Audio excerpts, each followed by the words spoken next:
동맹이란 것은 한 나라만의 이익을 위해서 맺는 것이 아니라 당사국의 공동 이익을 위한 것입니다. 그리고 정세가 변화되면 서로 의논해서 일을 처리해야 하는데 그 사람들은 그렇지 않더군요. 지난 1년 동안 주한미군 철수 문제가 라디오나 신문에 등장하지 않은 날이 없었어. 스나이더 대사를 만났을 때 식상하다고 했지. 가든 안 가든 결정은 지어야겠어. 그런데 미 8군 장성들은 모두 철수를 반대하더군. 골프를 초대받은 적이 있어서 경기 끝나고 이야기를 나누는데 모두들 하나같이 반대야. 내가 카터 대통령이 군 출신이니까 잘할 것 아니냐고 했더니 미군 장성들이 그 사람 잠수함을 3달 탔습니다. 그것도 군 경력에 들겠죠 라고 대답하더군. 미국 대통령 선거 때 카터 참모들이 주한미군 철수를 주장해야 표가 많이 나온다고 건의를 했다는 겁니다. 그러나 선거가 끝나고 대통령이 되고 나면 국방성도 있고 CIA도 있고 국무부도 있어서 이 사람들의 말을 잘 들어서 해야 하는데 하긴 선거 공약이니 안 할 수도 없겠지. 그들끼리도 의견 대립이 있는 모양이야. 1977년 5월 22일 박 대통령은 비서진들과 함께 식사를 할 때는 마치 교사가 학생에게 훈시하듯 국정에 관계된 것뿐만 아니라 평소 느낀 점들을 자상하게 털어놓았다. 이날도 어김없이 화제는 카터 비판으로 옮겨갔다. 한국에 어떤 인권 문제가 있는가 하고 미국 사람들에게 구체적으로 물으면 그들도 대답을 못합니다. 인권 침해란 법에 의하지 않고 재판도 하지 않고 탄압하는 것을 말하는 것이지.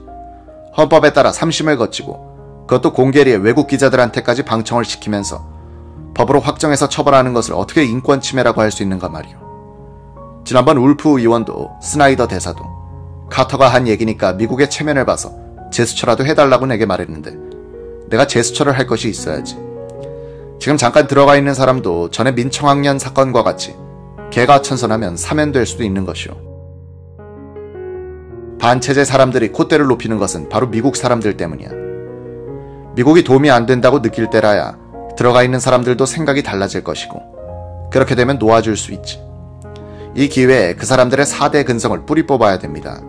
외세에 의존하는 근성을 버리지 않고는 진정한 자주독립 국민이라고 할 수 없어요.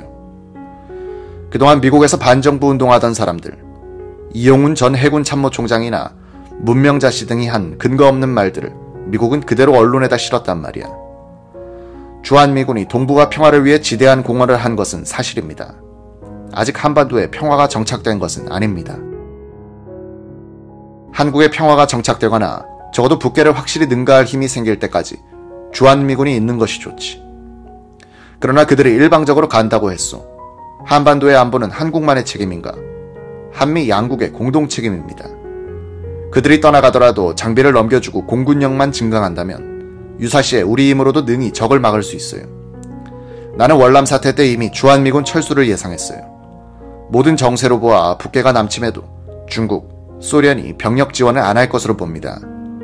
우리의 힘이 강해지면 오히려 중국, 소련이 북괴의 남침을 견제할 것입니다. 이것이 바로 공산당의 전술이지. 박 대통령은 이날 각오한 듯 말을 이어갔다. 내년에 프랑스에서 장갑차 150대를 도입하고 가을에는 서해에서 미사일 시험 발사도 할 겁니다. 이번에 하비북 미 국무차관이 오면 핵을 가져가겠다고 으름장을 놓을 텐데 가져가겠다면 가져가라지. 그들이 철수하고 나면 우리는 핵을 개발할 생각이요. 이 무렵 박 대통령의 대화록을 분석해보면 주한미군 장성들과 교감하면서 카터의 철군을 비판하고 있다는 인상을 지울 수 없다. 주한미군 장성들이 주둔국 대통령 앞에서 자신들의 최고사령관을 비방했다는 것인데 이로 미루어 박 대통령과 이들은 철군 반대로 보조를 맞추고 있었다는 느낌을 받게 된다. 1977년 3월 17일 미 합참은 1982년 9월까지 32,000여 명의 주한 미 지상군 병력 중 우선 7,000명 정도를 철수시키자는 내용의 건의서를 카터 대통령에게 제출했다. 철수 시한을 차기 대통령 임기까지 미루는 지연작전이었다. 하지만 카터는 5월 5일 4, 5년 안에 전 주한미 지상군을 철수한다고 결정하고 이를 대통령 지시각서 12호에 담아 미 합참에 내려보냈다. 1977년 5월 19일자 워싱턴 포스트지는 주한미 8군 참모장 존 싱글러브 소장 인터뷰 기사를 실었다. 이 회견에서 존 싱글러브 소장은 만약 카터의 철군 계획대로 4, 5년 동안에 주한미군을 철수시킨다면 그 다음에는 반드시 전쟁이 일어날 것이라고 말했다. 그는 지난 12개월간의 정보 수집 결과 북한 전력은 계속 증강되고 있는 것으로 드러났다면서 정책 이반자들은 3년 전에 낡은 정부 속에 묻혀 있다고 비난했다. 미 8군 참모장의 이런 폭탄 발언이 나오게 된 배경에는 철군을 반대하는 미 8군 사령관 배시 대장에 공작이 있었지 않나 의심할 만한 근거가 있다. 1977년 5월 17일 워싱턴 포스트 기사가 나오기 이틀 전 김재규 중앙정보부장 특별보좌관인 이동복 씨는 오랫동안 가까이 알고 지냈던 주한미군 사령관 특별보좌관인 짐 하우스먼으로부터 전화를 받았다. 긴급한 용무가 있으니 가급적 가까운 시간 안에 만나자는 것이었다. 이 보좌관과 짐 하우스먼은 다음날 서울시청 맞은편 플라자 호텔의 한 객실에서 마주 앉았다. 여기서 둘 사이에 오간 대화를 이 특보는 다음과 같이 정리해 김재규 중앙정보부장에게 보고했다. 주한 유엔군 사령관 특별보좌관 짐 하우스먼은 5월 18일 12시 15분부터 13시 30분 당부부장 특별보좌관을 접촉하고 배시 유엔군 사령관의 지시에 의한 것이라는 전제하에 다음 사항을 부장에게 보고해달라고 요청했음. 하나, 5월 24일에 내한하는 하비브 국무차관과 브라운 합참의장을 맞이해 배시 사령관은 주한 미 지상군 철수 문제에 관하여 현지 사령관으로서의 기본 입장을 다음과 같이 보고할 계획임. 가.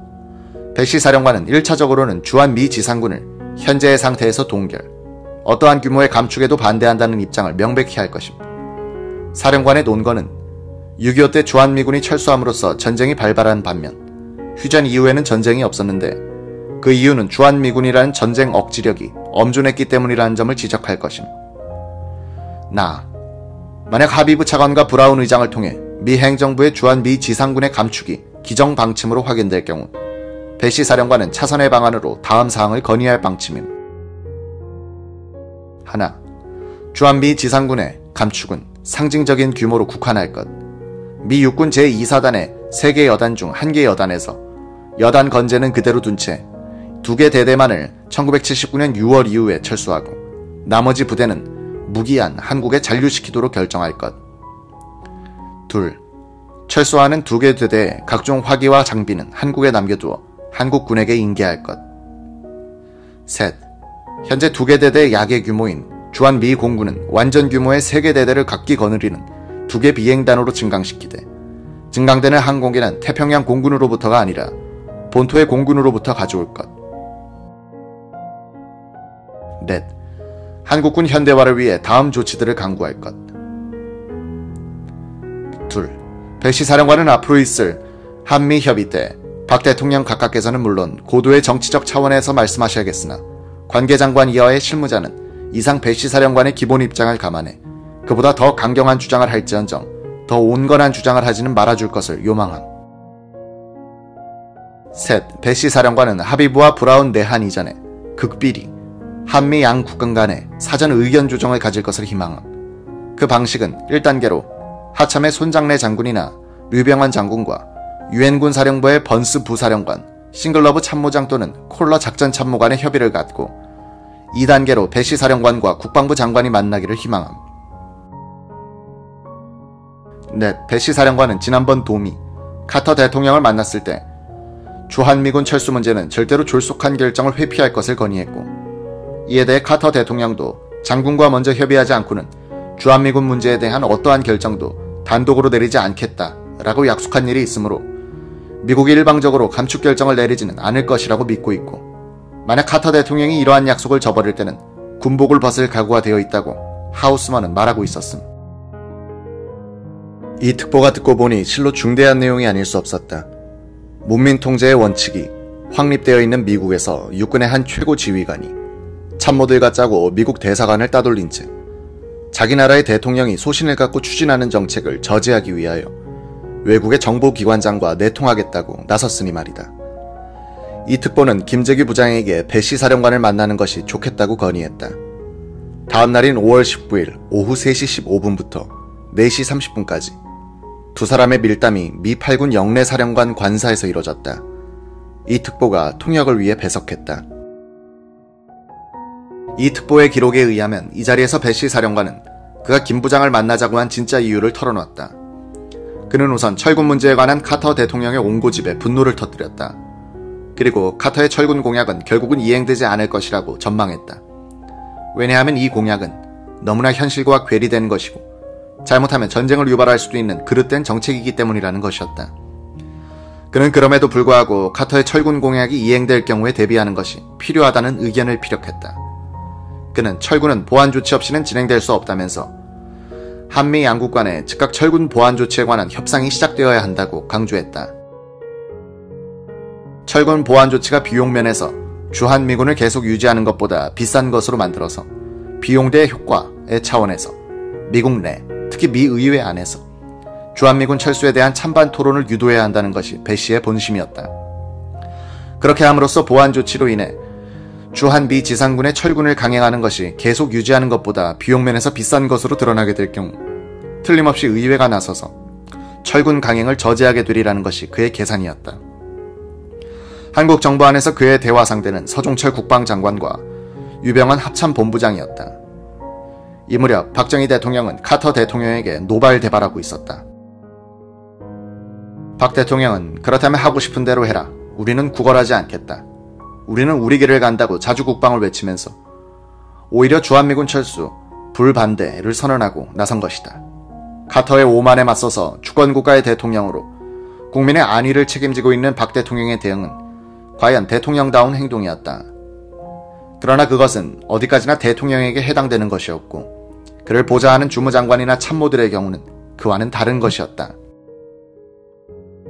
배 씨는 대통령이 그렇게 할수록 정부 관계자들은 실무적 차원에서 가령 철군이 이루어지더라도 그로 인한 위험 부담이 최소화되도록 미국을 물고 늘어져 최선의 보안 조치를 만들어내야 한다고 했다.